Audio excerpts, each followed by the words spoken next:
Holy Toledo. 2009. Big studios have just released MotorStorm Arctic Edge, or Raging Ice. We agreed we weren't going to do that again. The game is a triumph and proves wholeheartedly that MotorStorm as a series can survive on more than just one console. Their success was well earned, but something wicked was brewing in the clouds. Competition. Call of Duty Modern Warfare 2 broke sales records, and for the next year, everything got tight. Mass Effect 2, Alan Wake, Battlefield Bad Company 2, Halo Reach, Skate Free, and Just Cause 2. And of course, I can't forget. Mamas, don't let your babies grow up to be cowboys. It has its problems, but for the most part, this is a good fucking year for games. None of these are really racing games, so MotorStorm's safe, right? Oh dear. Gran Turismo 5 finally released for the PS3 and reviewed and sold very well. Despite that, I don't think it necessarily exemplifies what's going on with the racing game landscape of the time. Racing games seem to be in the middle of somewhat of a shift, a Need for Speed shift. Shut the fuck up. It seems like the predominant style, at least within this moment, is an arcade style. Bizarre Creations' Blur might have branded vehicles and real environments, but the Mario Kart style power-ups are a positively brilliant design decision. Further up from that, there's Criterion Games' Need for Speed Hot Pursuit, Cops and Robbers Chaos, and it's an absolute fucking joyride of a game. It's a tough crowd, and even developers who aren't associated with racing games are trying to get in on it. Techland's Nailed, which clearly is trying to get a piece of that MotorStorm pie. Did someone cover the screen in Vaseline? About a year prior to that, there was Asobo's Fuel. It might have felt like a poor man's MotorStorm, and its open world might have been barren, but it was still the biggest on record. And it was a pretty fun time. Brutal off-road racing was not as original as an idea as it was in 2007. This meant they had to innovate once more. A new MotorStorm not set out in the wilds, but instead a dying city. It raised a lot of eyebrows, but also a few heart rates. Promising a level of chaos and destruction that had never been seen before, it was clear this was the most action-heavy MotorStorm the series had ever seen. For whatever it was worth, it was clear they were ready to push the series once more. Ironically enough, Evo were somewhat beaten to the punch by Black Rock Studios' Pure, preceding Pacific Rift by only a few months. Well, the Madmen only went and did it again with split second, so Evolution had heavy competition to scale. And although the subgenre of racing is different, Test Drive Unlimited 2 marks an absolute achievement for Eden Studios.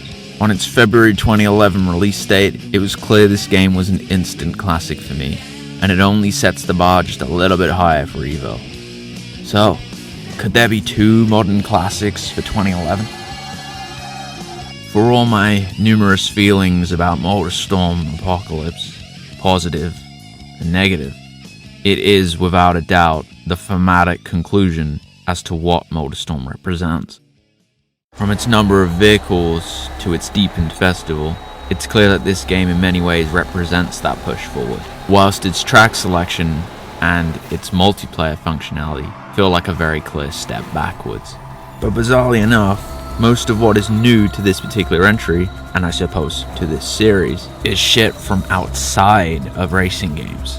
Collectibles and perks are fairly obvious examples, but the funniest is the set pieces. It's like everyone saw Uncharted 2 Among Thieves and went, oh yeah, put that in the game.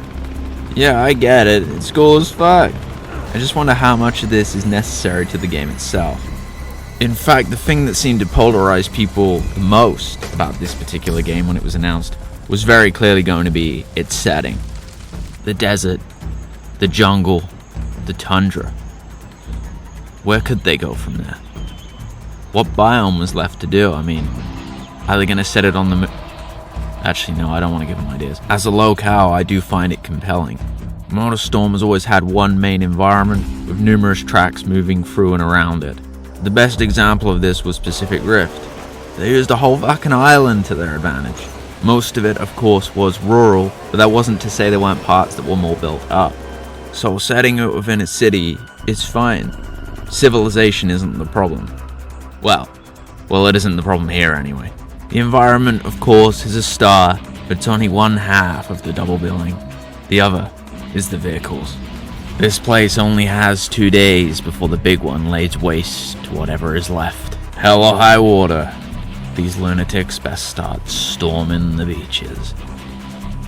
There may be more weapons of choice than ever before, but there are some interesting caveats that go along with those. The series staples all return. Unfortunately, the snow machines and the snowcats have taken a sabbatical. I mean, it makes sense, really. Skis and treads probably wouldn't work too well on tarmac. Nevertheless, I'm very sad to see them go. There are 13 classes: dirt bikes, super bikes, choppers, ATVs, super minis, buggies, rally cars, muscle cars, supercars, racing trucks, mud pluggers, big rigs, and monster trucks. Wow, 13 classes, holy shit. I mean, wait a minute. The dirt bikes and the super bikes and the choppers just one class. My muscle cars and supercars just put out a rally car. When the super minis was one. Hey, wait a minute. Dirt bikes. As the first class in the hierarchy, they're really not that bad. They have a decent amount of acceleration, but they're very responsive, and as a result, very fun to control. They work well on pretty much any surface. The speed is certainly nothing to write home about, but they are strong enough to dish out the hurt. Well, at least with the smaller classes. It's ironic, really. Dirt bikes get their act together for the least amount of mud and dirt in the series. Fantastic. The super bikes, it's certainly traditional. They are hyper fast, rocketing past the competition, but horrible to control and spin out very easily. Yeah, we're going back to the roots. The super bikes get bullied by pretty much every other class, even the smaller varieties, but they are a prime overtaker. All the negatives combined, I do actually think this class serves better than it did before, and weirdly enough, it's quite fun to throw the back end out. Boy, they are really padding this shit out. Choppers. Not that kind. Because of the length of these vehicles, grip is really good. They seem to stick to the pavements a lot better than any of the other bikes, frankly. Also, because of the length, they can catch their footing a lot easier than any of the other classes. I really think these were fun to play around with, and if I'm honest, smacking people with these, always a good time. And, of course, these are always very cool to look at. Whilst a little on the slow side, ATVs are a very controllable class. Grip is quite stellar and they can take corners very well. One thing that's really good is this class isn't too bouncy, which is something that the ATVs have occasionally suffered with before. Although that speed isn't the best, I think this class is probably the strongest it's ever been. And as a result, I think it's probably the best beginner class in the game. So good on them. Oh, look at this little guy. The super minis. And with these, it's very easy to see why it's the logical introduction to this game's mechanics. It's a nippy class with decent enough speed, but excellent control. Always got a grip on the road, very strong. The problem is that they are just very weak. These just get pummeled by everything. They are likable though, and they're undeterred by everything, bouncing along like little prairie dogs. Onwards and upwards, my fellow short king. The buggies. The series mascot has returned. Arctic Edge left a very good impression. Unfortunately, it's been sadly forgotten. Oh, they're fine. Good, even. They control well enough, and they look very nice, but the acceleration is far too slow for what's being asked of them. The turn-in circle is strong enough, I suppose, but they feel slightly underpowered when compared to their other classes. If there is an option, and it's not a style factor involved, I wouldn't choose these. It really seems like Big understood the buggies better than Evo does. Wow. From a relaxing jaunt in the WRC to a city violently sinking into the sea. Rally cars have seen it all. They're not the fastest, but the speed is good enough. The control really excels for this class. They grip to any of the game's surfaces quite well, but if it's required, the power slides are effortless. They are very middle of the road, but really, really effective. Fucking A, Retro Royalty does it again. Ah, muscle cars. The hammer's down with the knob stuck on 11. As the name dictates, there's a lot of power under the hood. Pure acceleration and sheer brute force. When the other classes see these things coming, they best get out the fucking way. They've got no time for anyone's shit. The back end does tend to slide out a little bit unruly, but for the most part the control's pretty good. The separation from the rally cars isn't initially all that clear, but shit, they're really fucking cool. Plus, I can look like the V8 Interceptor. Fuck yeah! Supercars. A modern day missile firing past everyone else on the track. Speed and control is a balancing act. And boy, the control really is shit. But who fucking cares? Classes will try, but there's no keeping up. Best hope they'll crash. And, well, they will. It's proof positive that speed alone can save a class. And they're always crossing that line in style. After a game-long hiatus, much like the monster trucks, the racing trucks have returned. The main strength of these is that they're strong. Real strong. They're slightly slow to an almost alarming degree, but they're never too sluggish, which is good enough. Class battling is where these things really excel, and I think the designs are also really good. Overall, I'm glad the racing trucks are back. It's good times, it's a shame about the other ones. Mud pluggers swung back around to being shite. They are very heavy and slow, and strangely enough, they do seem to spin out really easily. The boost doesn't seem all that effective either. They're not small enough to weave, but they're too big to not be a target, so they don't really strike balance in either crowd. It's sad. It's an unimpressive class that's too unreliable for a game such as this. One of yous has got to go, and believe me, it's not a hard decision. What happens when a wall's made with no cement? The bricks come crashing down. Big rigs. The absolute fucker is back. Fast, like some kind of bowling ball, and just as hard to control. They can't power slide, not that it really needed to, but unfortunately I think the designs are a lot less imposing than they were before. That being said, oh boy, the big rig really is unstoppable. Pair that with a boost. Oh shit. If it's a battle they want, well. It seems that skipping an entry has worked out well, as monster trucks are firing on all fucking cylinders. Any problems faced by these in Pacific Rift, and there were quite a few, are nicely resolved here. These seem to suit the terrain differences much better than before. Then again, terrain barely changes in this game. Fuck. Steering is obviously quite heavy, but those fucking tires. The torque is lovely. Thankfully, they've toned down the flawless victory bullshit from before. The boost is effective, and they never get taken out by anyone. Finally, a contender. As an introduction to the vehicles of Apocalypse, Mash's prologue does a brilliant job of being that entry point. It is somewhat predictable and very linear, but they made the festival trailers from the original games almost playable, and that's really amazing. I imagine this would serve as quite a clever tutorial for newcomers and veterans alike, with the vehicles themselves being designed for more destructive tendencies, and the environment itself being a form of organized chaos. It's quite easy to see that the handling model is a natural progression towards the most arcade it's ever felt. MotorStorm was a game that was slightly grounded in reality with a push towards the more extreme tendencies. Pacific Rift was a wider feeling game with a very clear push towards that previously mentioned extremity. But Arctic Edge broke the trend. Vehicles were very much grip heavy, and a lot of this was down to the technology the game is running on. And so, out of all of these games, bizarrely enough, Apocalypse feels the most like Arctic Edge. And yeah, it's not hard to see why. Tarmac in those other games was barely even a concept, it was a loose thought. But now Tarmac is everywhere. Even if it's cracked up the center, it's still technically a road.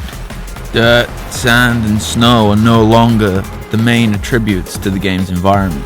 With that in mind, vehicles specifically designed to do off-roading don't really make sense in a setting like this. Vehicles need to be able to turn on a dime into a corner and make last-minute adjustments, something that was never necessary before, at least not for the most part. Despite all the differences between the classes themselves that should be expected from MotorStorm, for the most part, all of the vehicles have much more grip than they ever did before. Maneuverability is key because of the crowded environments, and the team's done a very good job of suiting these vehicles to the environment itself. Vehicles are more predictable, but in a positive way, because they're now much more reliable. The vehicles can turn and weave in a wily manner, but it never feels unnatural.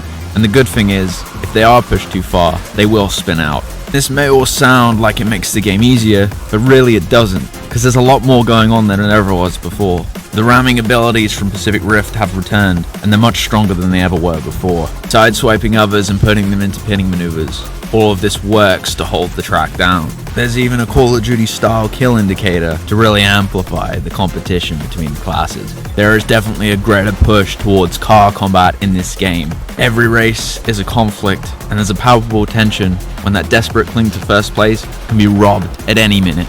The other games were by no means light on action. It's just to say that this game really exemplifies it. This is an action racing game. That's not to suggest other aspects have been forgotten either. The speed in this game is noticeably fast.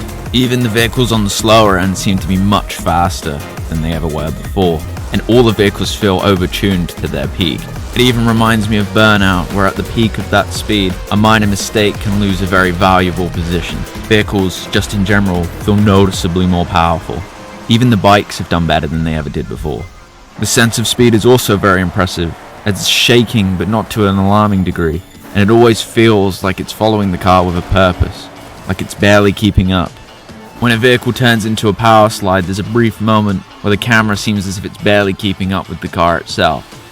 And that brings me on to one of my favorite parts about this game's handling. Something that's always been a bit so-so in this series are power slides. More or less there in the first game, forgotten in the second, and fairly prominent in the third. Now, oh boy. Going beyond the fairly obvious style factor of these, they're mechanically very useful as well. Within the tighter environments, these become a very useful tool, and just beyond that, they're really fun to pull off. It's quite surprising that most of the vehicles in this game have some understanding of this mechanic built in somewhere. Like, why can the choppers power slide? I don't know, but it's fucking cool. This is all very compelling stuff, but I think it's about time I talk about MotorStorm's biggest mechanic, Boost. Boost! There is not a lot of juice in the tank, and it takes noticeably longer to refill than it used to. But there is a balance to this. Boosting is intensely effective. Slamming that cross button turns almost any vehicle in this game into a bullet. There is a surprising length of time in between repeating uses, but it's handled well by making the use of said mechanic more effective and more skillful in the process. Boost in the first game could be exploited by keeping the dial at the top of the tank. It was difficult to master, but I know this is how a lot of the world records on time attack were achieved. This game's boost is much more mechanically direct, like punching out of a corner or waiting to land a jump before hitting the boost once more. All of these features were in the other games, but now they feel much more amplified. Just in general, the boost feels very powerful in this game, and that's all without addressing MotorStorm's standout feature, the overboost. Pushing that NOS tank to its absolute limit only ever ends one way. And wow, what a way it is, because the overboosting in this game, it does not fuck around. It's still the MotorStorm tradition of propelling the vehicle's carcass forward, but now there is a severe shockwave effect, one that can knock the larger vehicles off their course, and even total the smaller vehicles altogether. I love that this mechanic has been expanded because it's a MotorStorm staple, and now it's so beautiful. To talk briefly of the other races on the track, I think they've been made noticeably more aggressive, and definitely don't let the player get away with any shit. It's occasionally easy to get caught out, and playing as a pacifist, well, that's just not going to work out. One of the details I especially like is that Muerte is noticeably more violent towards Tyler than most of the other races. More than ever, the races feel like a battle, and that's absolutely what they should be. The smaller vehicles can still commit drive-bys, and they're effective enough. But the feature I think that has really been improved are the monster truck's tires. It was very annoying to barely touch these things and instantly get KO'd. Just the tip. But now it acts more as a chokehold maneuver, usually holding the vehicle in place for a few seconds before succumbing to that destruction. And it's not a lot of time either, but it's enough to make the feature feel worth it and to make it feel balanced. And it's a damn improvement. Shit, even the monster trucks themselves are more reliable than they used to be. Even the bikes are more reliable than they used to be. Wow. I also like how most of the vehicles feel stronger, but not strong enough that they don't feel desperate, because this whole game is about desperation, that cling to first place, and that battle to keep it. Strangely though, the designs themselves are a bit of a mixed bag. On the one hand, they're very customizable to an alarmingly fun degree, but on the other, a lot of these vehicles just kind of look the same. Like, I'll take the supercars as an example. There's the Patriot P10 XR and the Azotsu Black Sun JGT. Yeah, they're slightly different, but when there's only 3 slots in the base game, was it really necessary to have 2 that look almost identical? That's to say nothing of the choppers, which, wow, that might as well be a fucking guessing game. But like I said, the vehicle customization is excellent. It's up to the player and their prerogative to make sure the vehicles stand out, and I appreciate that. I also think the intricate designs fit the characters well. Mash's Super Mini is small, unimposing, yet tenacious. Tyler's muscle car is battle-scarred while still proving speed and especially strength. And Big Dog's chopper is sleek but exposed, but it exudes a coolness and a confidence. I had to get somewhat granular about the physics for a moment because I think it drastically affects the handling in one specific way. In Pacific Rift, vehicles had a tendency to flip. It could be annoying and occasionally inaccurate, but there was a positive side to this. Never designed with things like barrel rolls or flips in mind, but it made it incredibly satisfying to pull one off because it felt like the game itself was opening itself up. It could be frustrating, yes. It made the game feel unpredictable and kind of free, like I was finding another layer to the game's sandbox. Pulling off wacky and creative shit that wasn't necessarily emphasized, it was just a lot of fun. And that leads me to Apocalypse, because vehicles don't really flip at all. This is interesting because there is another layer to this. Demo footage from 2010 shows that yeah, they used to. Which leads me to another point, because if vehicles aren't jumping off of a ramp, they are effectively glued to the floor. And yeah, bouncing could be fucking annoying, but it also makes the game feel a lot more static when they're taken out. So to cease being long-winded for a moment, I'll get to my largest point. The smoothing of MotorStorm's edges has unfortunately made the game feel a lot more repetitive. The first game was noticeably repetitive, but that came from outside of the game's mechanics. The game itself felt very pure. Even with all its problems, it felt like a proper sandbox, and Pacific Rift only improved on this dramatically. And so, there it is. Apocalypse may be more refined, but the cost is that it feels clinical. The handling model and the tracks are affected by the same large problem. That problem is linearity. It's linear in both construction and principle. Or to put it in a less fucking vague way, the figurative design and creation and the literal game itself. And I'll be absolutely precise. The boosting, the power sliding, the ramming, none of that is the problem. It's what it's sat on top of. And if anything, those things are absolutely the best part of this game's handling model. And even with that being said, I don't even think the physics are all that bad in this game. I think they suit the game itself quite well. Importing Pacific Rift's handling model into this game setting, it wouldn't have worked at all. And I understand completely why they did it. I just wish they had kept some of the unpredictability that made those games so special. It can feel particularly restricted, but Apocalypse is a very fun game.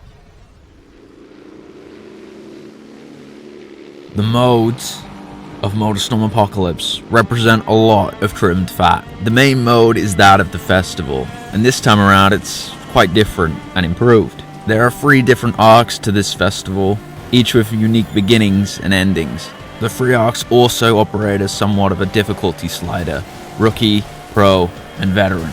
The number of laps changes somewhat between these, but for the most part they never overstay their welcome. Also in the festival is an occasional appearance of Eliminator. Time Ticker is gone, I don't even remember what that is.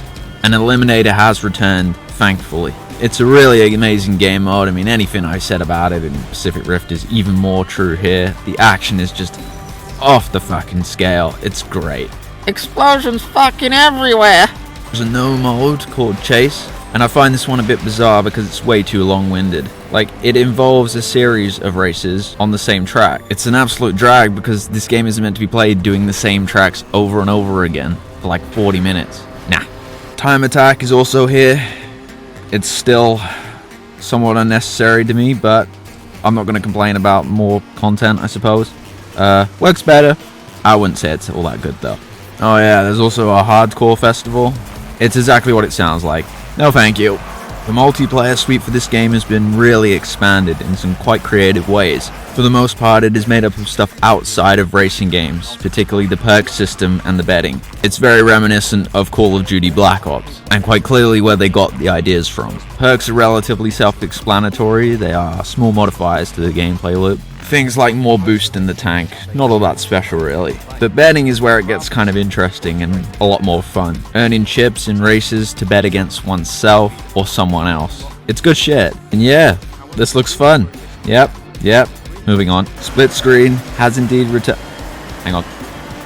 Split screen! Yeah, it's back. It's fucking great. I love it. Fucking A. It's uproariously fun, and I may or may not have partaken in drink driving. What? What was that? Oh look, a mode editor. This is where the game gets some really fucking advanced territory, and I found the mode editor to be deeply fascinating as something to fuck around with. It is quite clunky to navigate, and doing things as simple as changing all the classes to be, say, monster trucks used to be a lot easier, but oh fuck me. There are so many options here. Constant acceleration or unlimited boost, that's pretty cool, but it's where it gets into the real crazy shit where it becomes fun. Overboost explosions can be made bigger, so it's like a fucking Moab's gone off on the track. Then there's other shit, like gravity. It's so fucking cool. Yeah, like I said, it's a bit annoying to have to save these every time, but my god, this is so much fucking fun. God, this is a good time. Modes are more or less the same, but it's fine. MotorStorm is a racing game at heart, with its races, its split screen and eliminator, and as long as it's got those three things, it's A-okay with me. Oh boy, it's time for me to go off the rails on the crazy train, because it's time to talk about the tracks. This is easily the aspect of the game that I am the most conflicted about. The tracks of MotorStorm Apocalypse are all set within one environment, much like the other games. This time, the city. It is very fictional, yes, but quite clearly it's based on the West Coast, specifically San Francisco. I mean, I know they say an apocalypse is going on, but really, the real life San Francisco doesn't look much better than this. Point is, it's different, and I really don't have a problem with this game's setting much at all. There are different districts with very clear differences between them, and it's all quite remarkable. There's a high level of chaos going on in a lot of these environments, and I've got to use that word again. Dynamic. But without further ado, there are 10 tracks. Boardwalk, Docklands, Downtown, Good Herb, Interstate, Mainline, Skyline, Terminus, Upper Bohemia, and The Rock. Arctic Edge had 12 tracks, and Pacific Rift had 16, and that was only the base game. 10 seems like a bit of a thin number, but that's where things get a bit interesting for this title. Apocalypse does things differently, because it isn't so much a game made up of tracks, as it is variants on top of those. Arctic Edge's variants famously were that any of the tracks could be reversible, and with Pacific Rift, the variants were that of a volcanic nature. One track in this game could have up to 4 different versions, and they could be affected by aforementioned reversals, set pieces, and even route changes. Tracks don't make up the bulk of the game, the variants do. There's a lot to enjoy here, and overall I definitely think they're a success, but it's hard to deny that they don't get quite repetitive. Because as good as the level design can be, it's still just racing on a very similar looking track, and unfortunately a very similar feeling one. I'm going to start with the more basic things, like the new inclusions, and I'll move my way up to layout because that'll get quite tedious. Set pieces are what this game really wants to put on the back of the box. Frankly, it's most of what this game is about. And to be completely honest, even before I get into the design of these, they're really fucking excellent. There's a variety and a level of scale to these that just really makes them memorable. Yeah, maybe I should list some of my favorite. Hey, howdy, fella. It's time for Boogaloo Bill's top 5 set pieces. Oh yeah, baby. We got Gas Station. Oh, fire it up, baby. Number 4, we got Terminator 2. It's a metal man. Number 3, we got Office Block. Whoa, I'm yelling timber. Number 2, we got Train. Number 1, we got Tornado. Shit, I think I see my cows in there. Alright, my British friend, the time's come for leaving. Fuck you and fuck your tea. Hi-ho, silver away! I don't even... Well, my Wild-Eyed 7 friend actually does have a good point. The fact that anybody could list the best set pieces in this game means they're pretty fucking cool. And yeah, the sheer spectacle of these is just always fucking cool to see. The sheer awe that I faced when I look at these is great, but there is something far beyond that too. Gigantic tornado, is it cool? Fuck yeah it is. A train going off the tracks, spiraling out of control? Fucking hell, what do I even do with that? Holy shit. These are still just set pieces. That tornado is in the distance. That train is over the top of me. But that's when things get interesting. When that tornado spits a boat at me, I think, oh, there's no way that's gonna hit. Oh, that exploding lighthouse, there's no way that's gonna crush me. Oh! These are the best kind of set pieces, the ones that are actually tangible. It's not just in my periphery. I'm not just looking at the pretty shit. It knows what I am, and it wants to eat me. It goes a long way of making the game feel so much more dangerous. And really it is. On the track, rising damp, smokestacks and cranes fall all over the track, and then a boat comes through, smashes through the seawall, and floods half of it. It's genius! On the track Bridge to Nowhere, the cliff starts eroding, the ground gives way in the tunnel, revealing these green lights, and then the bridge itself starts collapsing. It's fucking wild. But then, on Buena Vista, the race starts below the bridge, and right as I'm going past it, jets swoop in, fire rocket, and crash the fucking thing. That's to say nothing of the exploding tanker and the invasion currently happening on the beach. And that exploding bridge is a good example of the continuity that is shared between a lot of these tracks. As the festival is set over a period of about 2 days, races are done in multiple layouts through the same areas. So take downtown for example. Throughout numerous points of the festival, this place is seen and experienced. The pavement raises out of the ground and then in another spot, it sinks. A prominent route becomes blocked and a multi-story car park explodes. The point is, there's a lot that happens here and it's experienced. Then, on the nighttime variant, more rats. Everything goes tits up. They're choppers, fucking blasting shit all over the place. And then the buildings start collapsing and it's fucking chaos. Oh, but it doesn't end there. There's the track Credit Crunch, and it's the next day. And now, it's almost completely unrecognizable. It looks like an absolute war zone, but more importantly, at least for gameplay, the layout is almost entirely different. And that really is the peak of this game's tracks. Seeing everything fall apart and go to shit, sometimes in a completely different order than the events in which they occurred. But these context-sensitive set pieces are only one half of what this game really does with its tracks. And yeah, I love it when things explode. I love it when big shit goes boom. But I gotta admit, I think the second half is more interesting to me. And that second half is the routes changing. On mainline, when the tunnel caves in to reveal a different shortcut on the outside, that's really fucking cool. On interstate, there's a moment near the end of the race where the pavement raises up and creates a new ramp. This is all really interesting, but if anything, it's a tracing back to the series' beginnings. One of the original and most compelling ideas from the first MotorStorm was that mud would become more churned up and routes would change on the fly. On a first lap, a vehicle that wasn't suited to that mud could probably get through well enough, but by a second, that was going to be tricky. Pacific Rift even played around with route changing by having monster trucks create their own unique ramps. The idea also returned in Arctic Edge with collapsible ice bridges. But the difference was between Pacific Rift and Arctic Edge's events compared to the first game is that the first game's mechanics were big. They were one massive part of the tracks and they never really returned. Well, that is until now. The dynamic events that affect the tracks in this game are that same principle. An innovation on that original idea. But the difference between this game's changing routes and the routes that would change in the original MotorStorm is that the ones in this game are completely linear.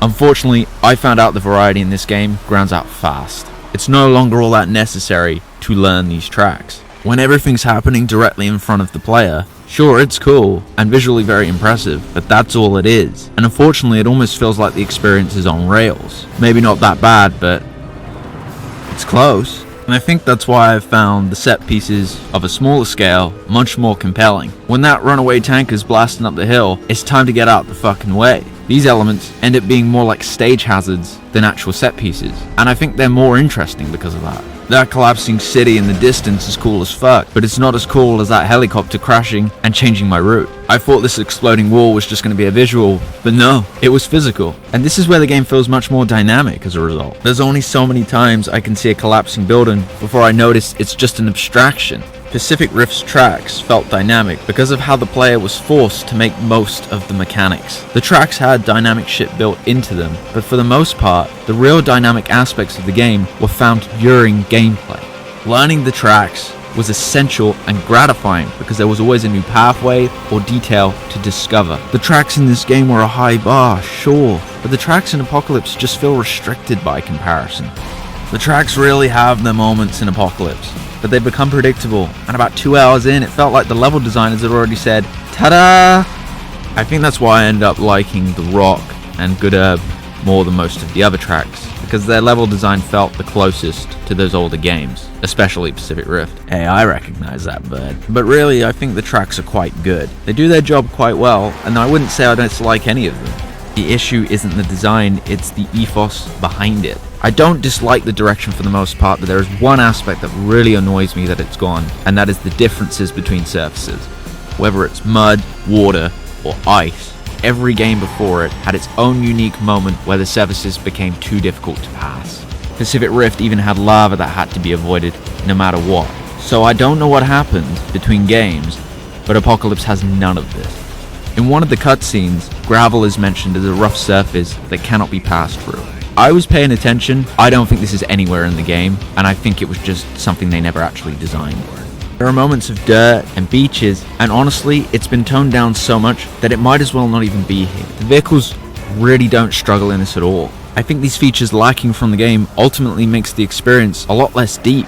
The water in this game is probably the closest thing, and even that is a bit of a stretch. Water is used to cool down an engine when it's overheating, but here's the problem. That water is only additive. In Pacific Rift, the water was excellent because it was a mechanical monkey sport. Yeah, it would cool down the engine, but that water was deep. What if the car got stuck?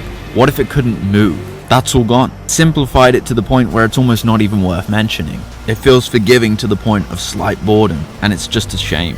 One thing I do really like in this game are the sort of heating hazards. There is a sort of static heat, like the fires littering the track, but more importantly, it's the moving hazards. Molotov cocktails thrown by crazies, and gunfire from the dust-like mercenaries. These clearly heat up the vehicles, but in some cases, if they're pushed too far, they can outright destroy them. And I think this is a moment where the tracks really excel, because it makes the tracks feel more violent. What's especially funny is that there is an ongoing conflict between those so-called crazies and the dust-like mercenaries who are sent in to protect the city and not doing a very good job. That means that all the MotorStormers are effectively in the middle of it and just passing through. And this is definitely the funniest moment of the tracks, because some of these bystanders can be run over. Oh, they love throwing shit at my fucking car, but they don't like turning into the rodeo clown, do they? Also gotta mention the big fuck-off ramps that are dotted in numerous places around the tracks.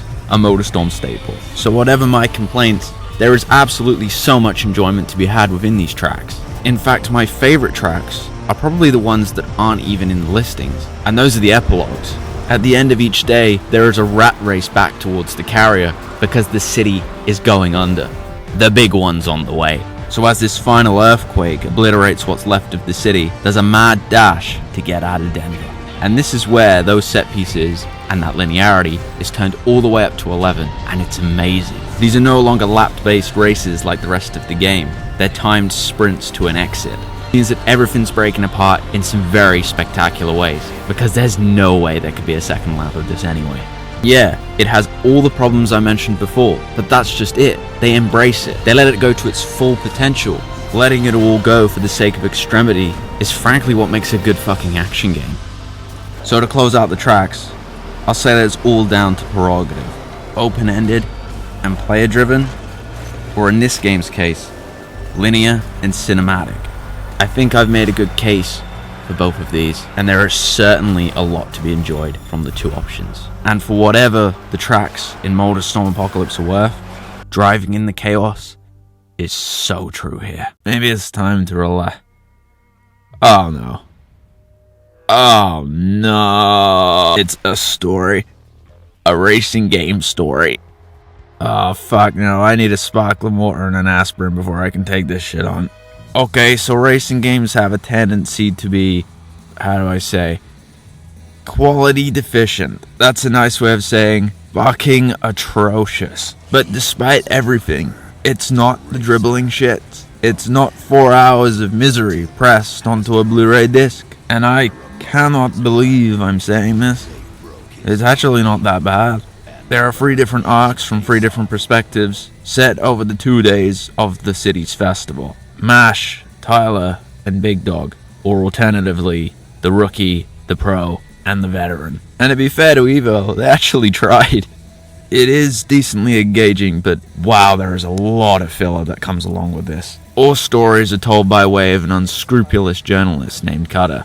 He is an untrustworthy narrator and a bit of an idiot, so he's a lot like me. Oh, come on! Mash is fairly inexperienced and quite stupid, but he shows promise and he has a lot of determination behind him. Mash's story has the least amount of stakes of the 3. He mainly just plays video games and flirts with this angry Australian woman whose accent is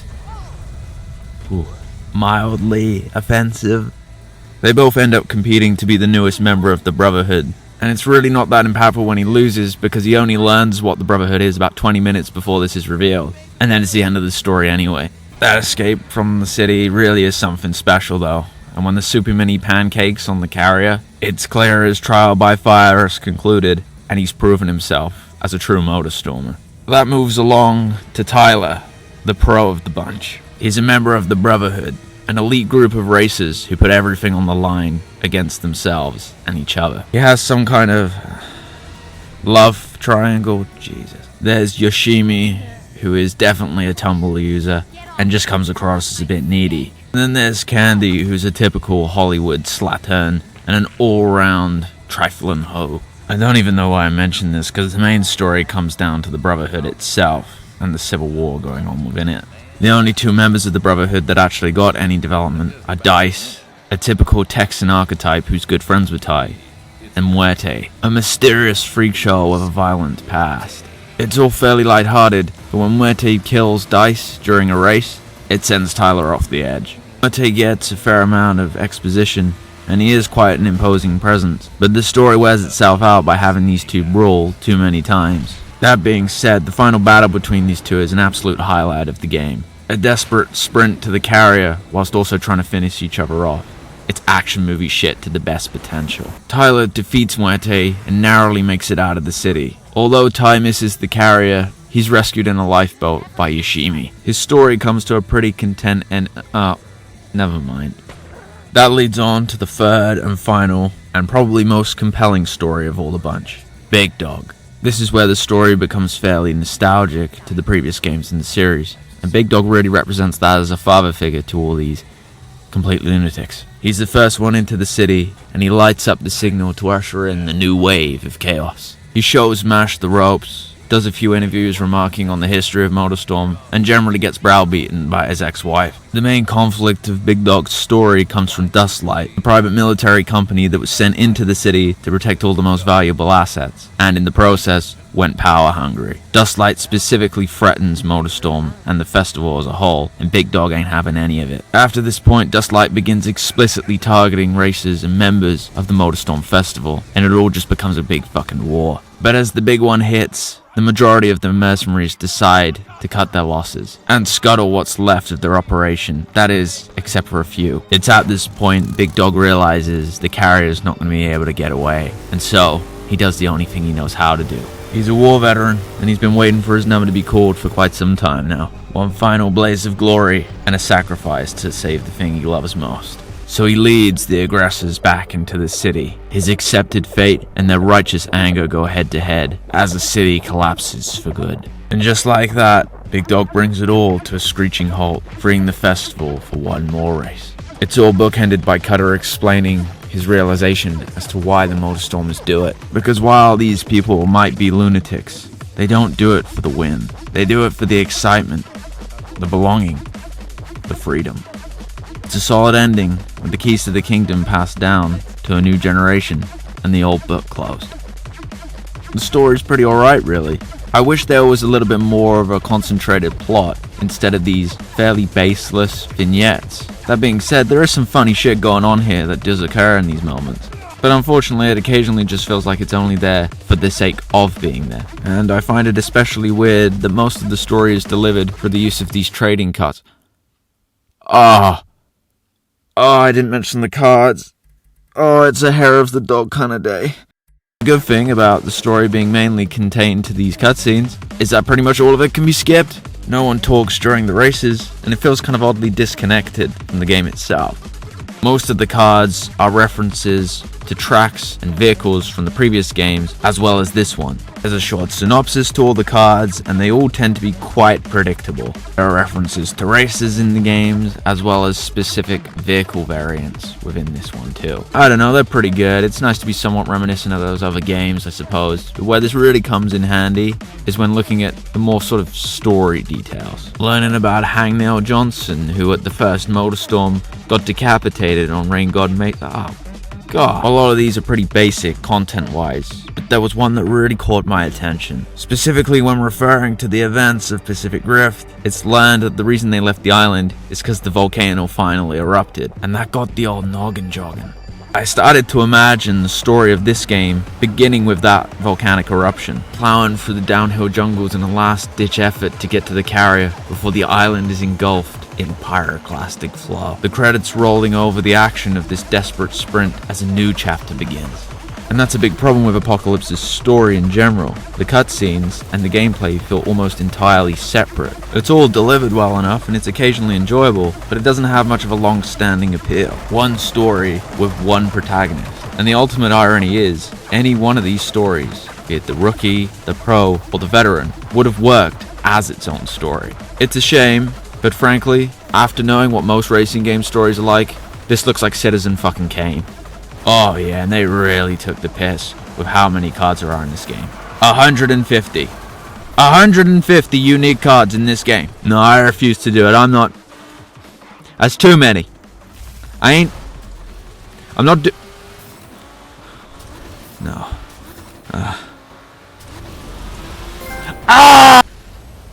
Okay, I've calmed down. The power of Jim Beam has given me the strength to carry on and talk about the myriad of this game's problems. Before I get into the detailed shit, I should probably explain how this game ended up where it did. Not in the Apocalypse, the city. Originally, this game was not intended to be a MotorStorm game, instead being another series parallel to MotorStorm, also created by Evolution.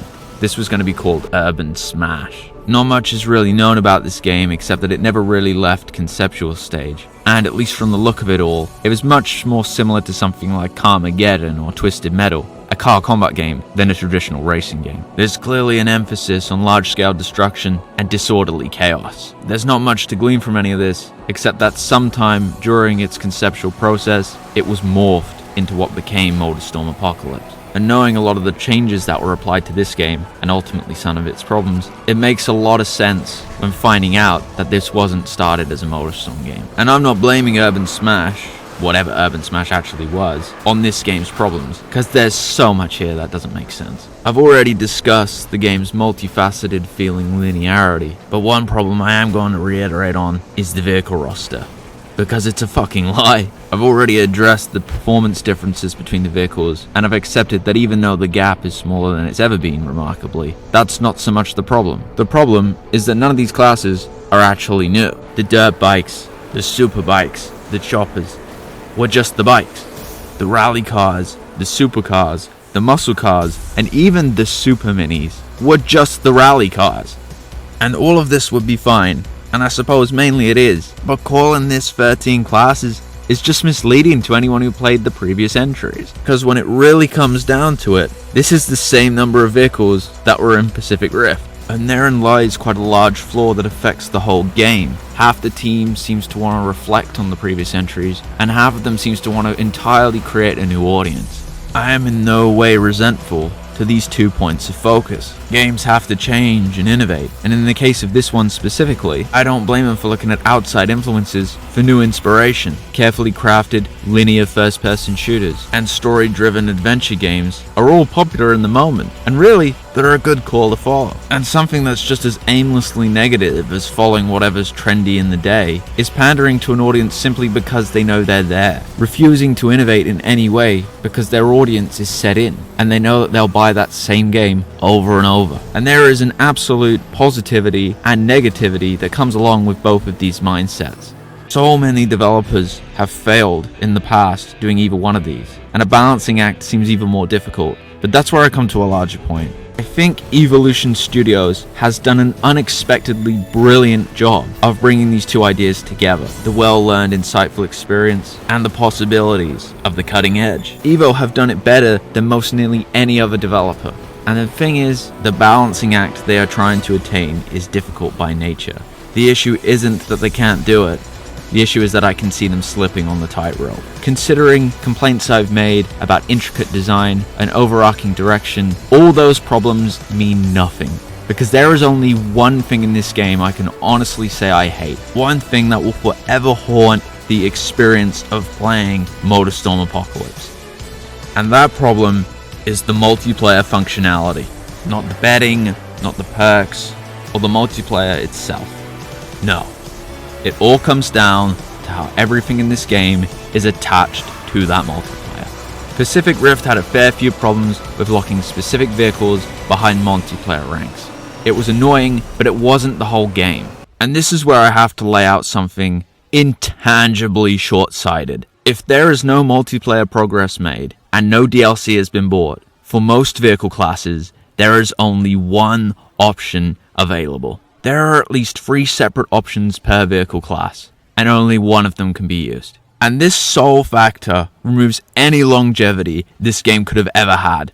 And it's not even just the fucking vehicles. Drivers, and more importantly, customization parts, all locked behind this system. Whatever is there at the beginning of the game is the exact same it will be at the fucking end of it. Even the festival, the main mode of this game, the mode that's all over the fucking box. What's the reward for completing it? 3 new drivers. That's it. That's all it is. And so that means the version of the game that is playable now is maybe 20% of it. And that's insane. All the tracks are there, thank God, but the vehicles, all gone. 1 each per class. Dirt bikes get 2. And it is so fucking frustrating, because every one of these issues has bothered me in the previous entry at some point. And this is it. This is the explosion of all of it. Had the opportunity to make a universal leveling system stretch across this game's content, but they didn't. They applied it to one fucking thing, and a thing that now can't even be fucking played anyway. It is embarrassing. And now it's meant that recommending this game to anyone always comes along with the caveat that in order to fully enjoy the experience, at least as much as they can now, they have to rip a save file off the fucking internet. I hope to God this shit was put on them by Sony, because if this is a designer of the game itself, I wonder what their fucking plan was and why they felt the need to sabotage their own fucking game. I'll put it this way, if their plan was to teabag the whole fucking audience, I'd have at least appreciated if they washed their fucking balls first. Okay, what else have I got? Oh yeah, Split Second. Okay, so the comparisons were inevitable. That's fine, but I think the problem is the plagiarism accusations. MotorStorm Apocalypse was in development for somewhere around 3.5 years. So the idea of uprooting any development that had already gone into a game specifically to rip off another one that was only 1 entry in a series, when this developer is already 3 deep, no. I don't see that happening. Going beyond that, I think the games play very differently, just at their core. Split Second is a much less physics-based game, definitely more arcadey, more traditional in the sense of an actual arcade game. And more importantly, with its destruction-based maps, it's not even a comparison to me. Oh sure, there's plane crashes and falling smokestacks and even the ground giving way in front of the player. Visually, yeah, there's a fair few parallels. But in terms of gameplay, there is one gigantic aspect that completely separates the two. In Split Second, all of the destruction, everything that happens on the track, is decided by the player. These are not traditional set pieces. If anything, they are weapons and modifiers. So really, if anything, this game is more like, Full Auto 2 battle lines. Yeah, that's a good one. And forgetting the general excitement over what could be, I guess, a controversy, I like both of these games a lot. I can imagine these looking pretty similar to anybody outside of action racing games, and that's fair enough. But really, there's a lot setting these apart from each other, and they're quite different overall. As for which one is better, yeah, it's still Apocalypse. To bookend the problems, I will actually leave it on a positive note. I think the difficulty in this game is probably better than it has ever been in this series. The earlier races are fairly innocuous, but even by the end, I still found the challenge appropriate. The game is difficult, as it should be frankly, but it never felt unfair like it could in the previous entries. It gets more than a little batshit in the Hardcore Festival, but other than that, I think the difficulty is really well handled. I'm very happy that they addressed all of these problems without making the game too easy. Despite my tone in parts of this, I really do think Apocalypse is great. It's just that more than ever, this game has problems that I can't overlook. The audio. Pacific Rift had a very strong soundscape. From the torn up foliage to the scraping metal, everything sounded exactly as it should. It was loud and evocative, perfectly conveying the emotion playing out on the screen. And Apocalypse, as a follow-up, is a worthy auditory feast. It may not be as nuanced overall, but it does something better. It excels at delivering the chaos. If it's a last-minute handbrake turn, the game gets it right. If it's an exploding gas station, the game gets it right. The ear-ringing and the distant fire of the crashes, it all just feels so consistent to the experience. One thing that can have been easy, but they've managed to pull off beautifully, is how the set pieces sound. When the game's biggest events occur, the rest of the game's audio is lowered. The set piece itself becomes all the focus. It is not only a perfect way to emphasize the action of the game, but a brilliant way to convey the emotion and tension of the moment. It's all really compelling and fits the game perfectly, but then there's the vehicles. Oh wow, they really pulled out the stops when it came to these vehicles, and exactly how they sound. Even though I think the gaps between the vehicles and how they play is probably smaller than ever, the way they sound has never been more distinct.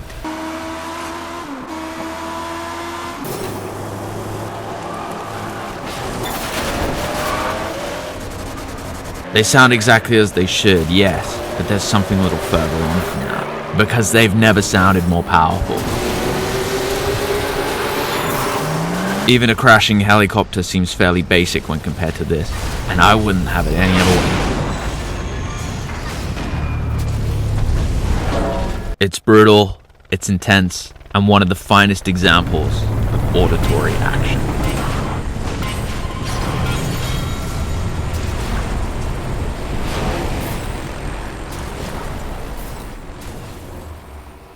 The audio is excellent, but the music is really something special in this game.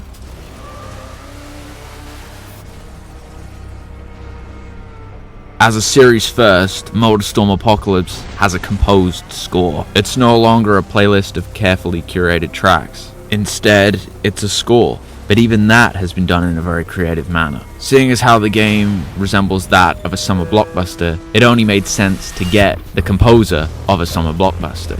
Written by Ian Honeyman and composed by Klaus Badelt, this is a large-scale score, even being recorded at the famous Abbey Road Studios. And Klaus Badelt really is a great choice, as he composed for one of the best summer blockbusters, Why Is the Rumbling? But going beyond the talent involved and the quality of production, this is a very unique score for one reason. Instead of a full-length soundtrack, which in this case would have been a few hours long anyway, they focused it down to 4 unique songs. The unique twist was that DJ Shadow, Noisia, and Elite Force were brought in to specifically remix the score into their own unique songs. The last 2 of those have their own history with the MotorStorm series anyway, so it's a good fit. There are a few separate songs within the soundtrack, but for the most part, these remixes have done an excellent job of creating an atmosphere unlike any other. And it's not predictable either. There's a great deal of genre bending going on here too. Drum and bass, breakbeat, dubstep, and of course at its heart, the operatic score. All of it comes together to amplify the action. but if I want to put my own songs in, I'll give it a go.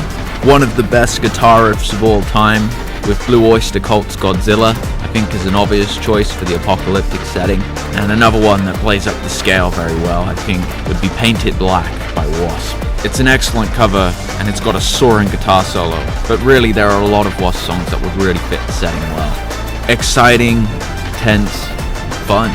There are a lot of words that could be used, but they'd always fit the score of this game. Being that it is a score specifically composed for it, I think it's the most fitting soundtrack in the entire series. Hollywood composers are not new to video games, and yet even still, MotorStorm found a way to do it really creatively. They went the extra mile, and that's one thing this series has always done.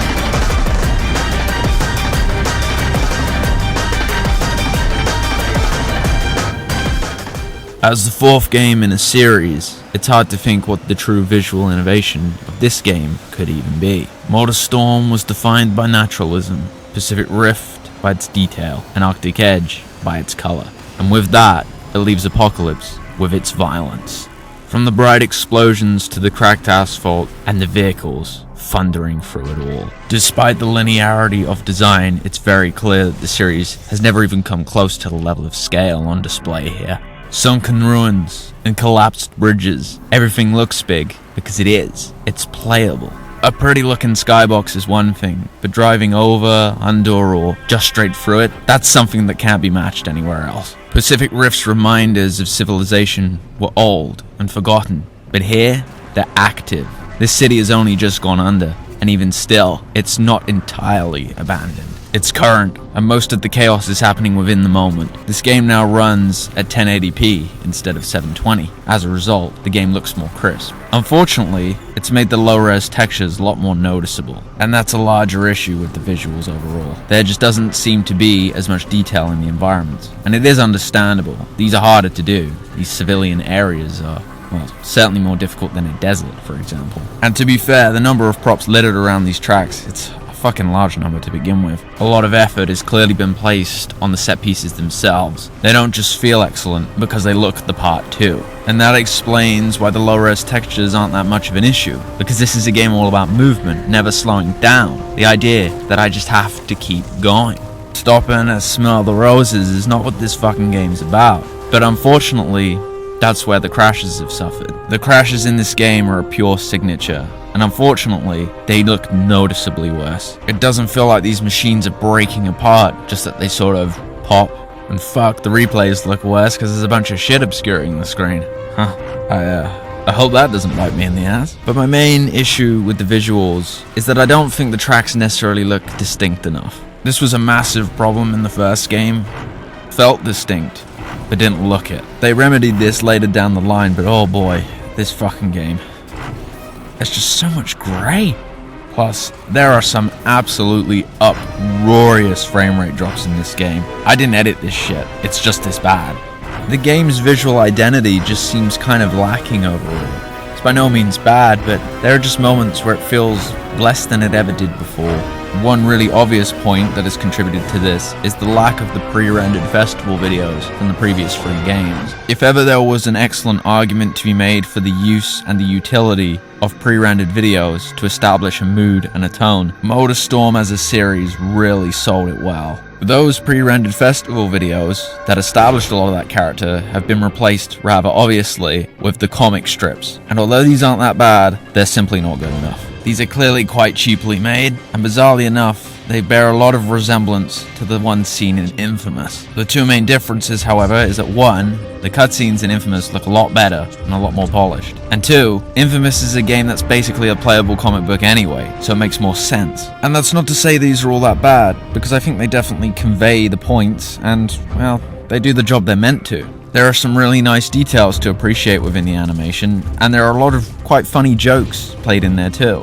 The Monument Valley Motorcycle Club video game is quite a fun little joke played in there. Another one I appreciate is that when Dice is killed during the story, they have a funeral pyre for him that has his car at the center. They're overboosting fireworks into the night sky, and it just feels perfect, and it's a really endearing detail. And moments like that are where these cutscenes really stand on their own, but all the other times, they just look a bit basic. And really, although the pre-rendered festival videos are only ever about 5 minutes most in length, I think they did more for the world and the character of MotorStorm than 4 hours of these cutscenes would. But I really do enjoy the character designs, and there are plenty of them. All manner of freaks and lunatics to fuck around with. Well, she's definitely got an STD. There's a lot of character to be found here, and one place, specifically, is the vehicles.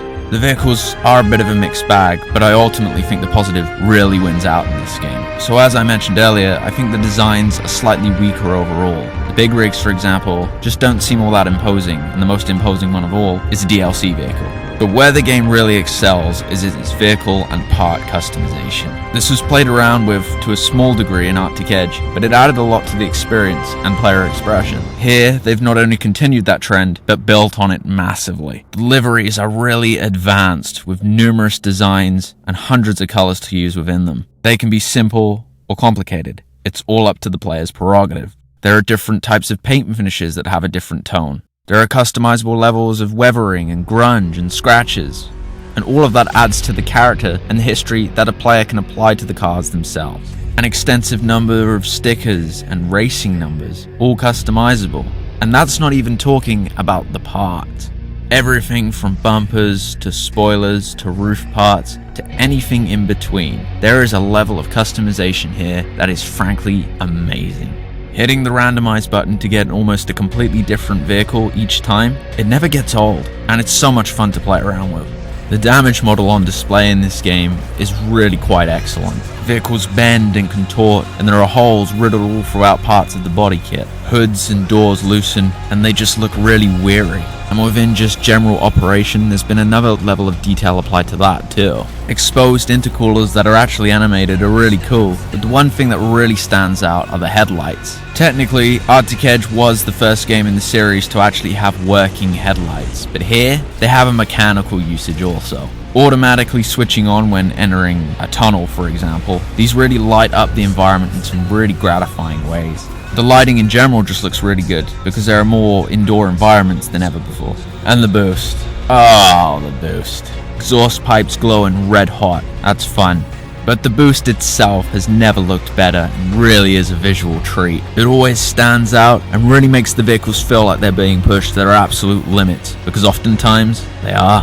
For as lame as the crashes can look, I really love how the overboost explosions really pop on the screen. The explosions themselves seem to affect the physics of the world, and the way the vehicle just sits there burning away. Oh, damn, that's good. And my favorite aspect of the visuals is the camera. Now, it shakes an awful fucking lot, that's true, but the reactive camera in this game is positively brilliant. I really love the closeness of the camera. It really makes the vehicle feel like the star. It keeps the action intense, and really, as a mechanical point, it makes the game feel more reactive. But the best, the absolute best, is when boosting. The way the camera pulls back when engaging a boost. Oh, it's so fucking cool. It's like the camera can barely keep up in the best way possible, and it just makes the game feel overall so much faster. All of this looks exceptionally good with the HUD opacity turned all the way down. Overall, the visuals are a mixed bag, but I do think there's a lot more positive going on here than negative. The MotorStorm idea, at least visually, was there were bright, colourful vehicles and sort of muted, fairly realistic looking environments. And for whatever my complaints, I think it's still true, and it's intact here. It's just that I think the other games handled it a bit better, except the first one anyway. But, for the most part, Apocalypse is a real visual treat, and I won't deny, with the red sky above and the crap pavement below, it's amazing. It's not all the time that it works, but when it does, wow, what a fucking spectacle.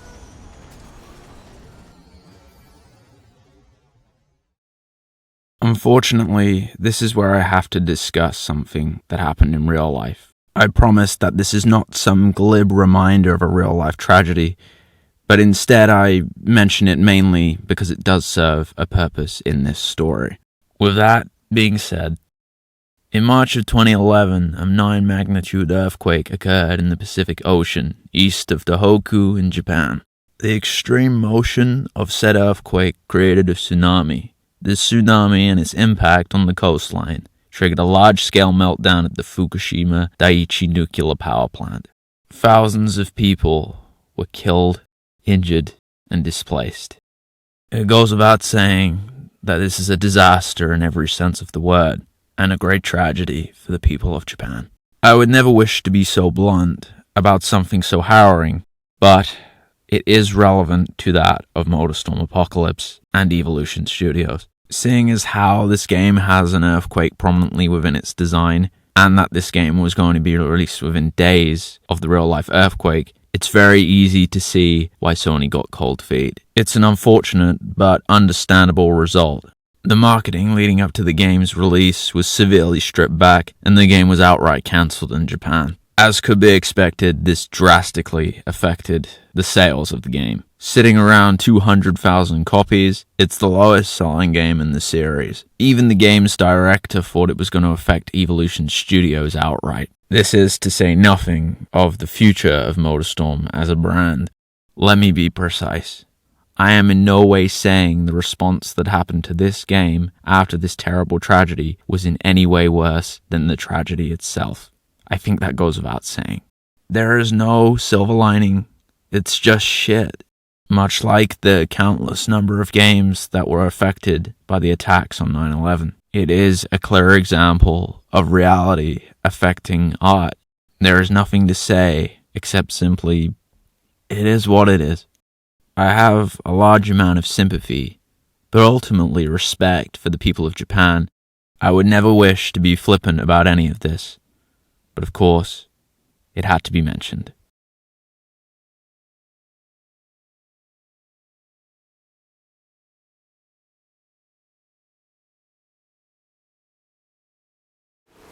In April of 2011, Sony had a bit of an oopsie. The name of this oopsie? The PlayStation Network hack. Some absolute fucker got in from the outside and compromised the personal details of over 70 million accounts. Ooh, Sony, having a fucking catastrophe on their hands, decided the best move was to shut the whole thing down. Shut it down! It was like a Tom Clancy novel, but instead of fucking Russian separatists trying to start World War III, there's a bunch of angry nerds screaming at Japanese execs who probably don't even know what a PlayStation is. From the 20th of April to the 14th of May, there was a complete outage on the system. No one could get in or out. It was like the Dark Ages. No more slurs over Call of Duty. The slurs in question, let's say it rhymes with Sagat. Sony refused to confirm or deny whether or not personal information had been taken, things like addresses and passwords, but more importantly, credit card information. Oh shit. And the Xbox players. Oh, they were so smug. And who can blame them really? I mean, this shit is so embarrassing. And gee, ain't it strange? When you apply all your unlocks to a multiplayer system that can't play, turns out this game doesn't have all that much longevity. Huh. When all was said and done, it cost them hundreds of millions of dollars, and they all had to apologize on stage in this absolutely groveling manner. But hey, multiplayer is the future, right guys?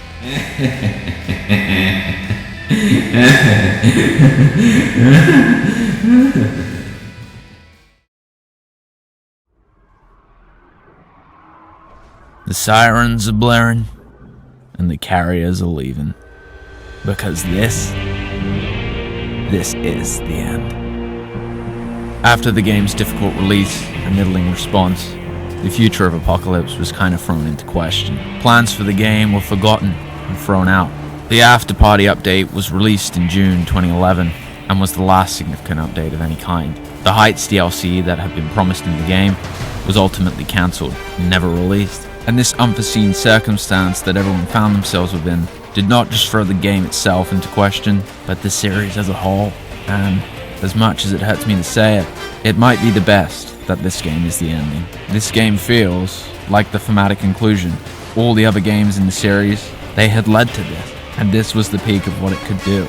The off-road and brutal off-road racing might be gone, but that brutality, that is stronger than ever. MotorStorm had to establish a template and a tone. It felt slightly uneasy, but it was ultimately a worthy endeavor.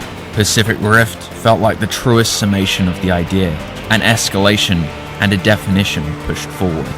Arctic Edge, despite its limits, proved itself well, delivering on its setting and concept admirably. And that leaves Apocalypse, and it's a shame, because it feels like it's been stretched thin, like there are hundreds of new ideas and not always enough time to deliver them. It's lost a little of its identity, and as a result, it doesn't feel as sure as the other games in the series. But despite that, there's one thing that Apocalypse has in spades over the other games, and that's ambition. Because when they made this game, they didn't just want more, they wanted everything to be bigger.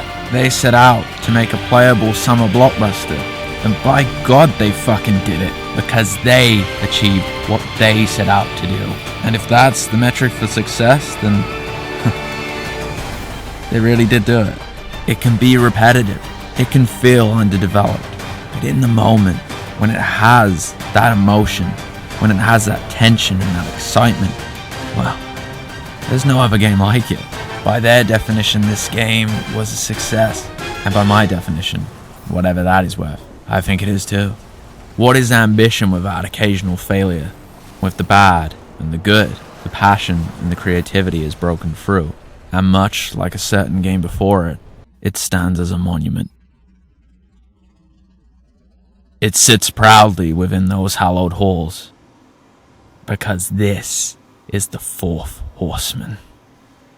It's war. The tide of fire that once rolled onto this crumbling shore, it knows its time is up. The land twisted and shook as it sunk into those cold waves. Almost nothing left except the outline of a place once lived. And this place had to burn, because that fire is redemptive. Between that bubbling rubber and that melting steel, it's easy to lose sight for that assault on the senses, that fire is a mirage, a violent abstraction, because it is no fire at all. It's a storm. The row of horses under the hood, I still hear that galloping metal in the distance. Stared down an earthquake.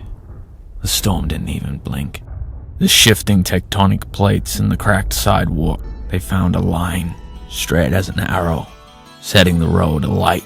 But this isn't riding off into the sunset, no. This is one last explosion into the blood-red sky. As the world tilts off its axis, it's easy to see this as a calamity. But no, for the storm isn't chaos. The storm is the Exodus.